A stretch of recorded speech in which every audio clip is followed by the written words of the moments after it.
The words hit me like a punch I didn't see coming. I was sitting at the kitchen table trying to scroll through emails when Sarah dropped the bomb. "I need a break from you," she said, her tone casual like she was announcing she wanted a cup of coffee. I froze, fork halfway to my mouth. "A break?" I stammered. "From me? For how long?" She shrugged, sipping her tea. "I don't know. A few weeks, maybe longer. I need space. Space."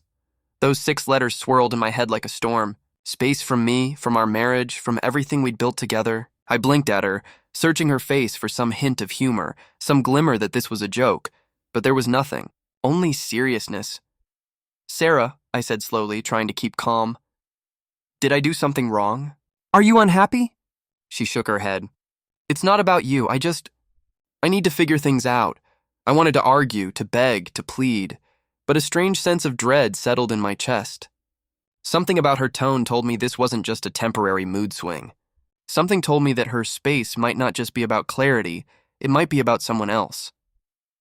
I tried to push the thought away. Maybe I was being paranoid. Maybe this was just one of those midlife crisis things couples read about online. I took a deep breath and nodded. "Okay," I said. "A break, if that's what you need." She smiled faintly and kissed my cheek. Then she went upstairs to pack a bag. That night, I stayed awake far longer than I should have, listening to the empty creaks of the house and imagining her somewhere else. The first week was quiet. She didn't call much, only a few text messages, short, polite, distant.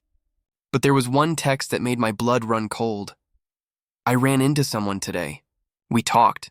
Things felt familiar. Familiar. I didn't reply. I couldn't." Then came the news that shattered what little calm I had left. Her ex, Ryan, had come back to town.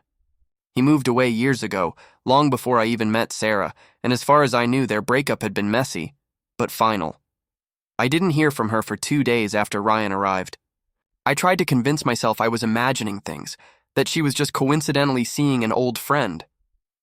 But my gut told me otherwise. Finally, the messages started. Short, frequent, with subtle hints of excitement. I saw the words that made my chest tighten. "We should meet. Just us. Like old times." I felt my world tilt. I couldn't confront her over text.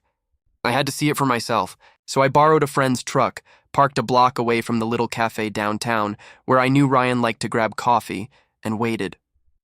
2 hours later, I saw her walk in with him. Ryan, his familiar grin. Sarah laughing like she hadn't laughed at me in months. Her hand brushed his on the table. That gesture, so small, so intimate, was enough to make my stomach churn. I watched, frozen, as they leaned across the table, talking, smiling, touching lightly. I felt a mixture of rage and heartbreak I can barely describe. Every memory I had of her, our first date, our wedding day, the nights we stayed up dreaming about the future, was suddenly smeared by what I was seeing. I drove home in a daze. I didn't want to believe it, but every piece of evidence was in front of me. She had told me she needed space, but space for me was apparently space for him. The next morning, I confronted her. She was brushing her hair, humming softly, acting like the world hadn't shifted on its axis overnight. "Sarah?" I said, trying to keep my voice steady. "What's going on?" "I saw you yesterday with Ryan." She froze, then slowly turned to me. Her eyes flickered, and for the first time, I saw hesitation. "It's not what you think," she started, but I cut her off. "Not what I think? Sarah, you're spending time with your ex while telling me you need a break. What am I supposed to think?" Her shoulders slumped. I didn't want to hurt you. I didn't know how to say it. How to say it? I repeated, disbelief and anger rising. "You cheated with someone you used to love, and you thought the best way to handle it was to lie to me?" She didn't answer. She just looked down, avoiding my gaze. I felt a surge of clarity. I realized something in that moment. I couldn't stay. I couldn't beg for someone who didn't want to be with me. I had spent years building a life, loving, trusting, and she had thrown it away for someone else. I told her calmly, with as much composure as I could summon, "I want a divorce. I want to separate before this destroys any more of my life. You made your choice. Now it's time for me to make mine." The weeks that followed were a blur of paperwork, legal advice, and emotional chaos. Sarah tried to apologize, tried to explain, tried to convince me it was a mistake, but my mind was made up. The betrayal had been too deep, too personal, and it had been deliberate.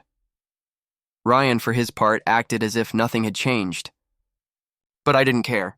I had my own revenge, not one of violence or scheming, but the kind that mattered most, reclaiming my life. I sold the house we had bought together. I changed my phone number.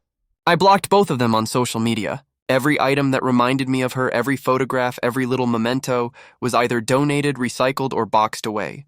I didn't destroy them in anger. I destroyed them to free myself. Months later, I met someone new. Someone who respected me, loved me, and didn't play games. I started rebuilding my life piece by piece without bitterness, without resentment. Not because I had forgiven Sarah, but because I refused to let her choices define my happiness. Sometimes, when I see her on the rare occasions our paths cross, I feel a pang of sadness, but also satisfaction. I survived the betrayal. I thrived despite it, and in the end, that was my revenge, living better, happier, and free, while they remained tied to the past they couldn't control. Sarah had her ex back, but I had myself. And no one can take that away.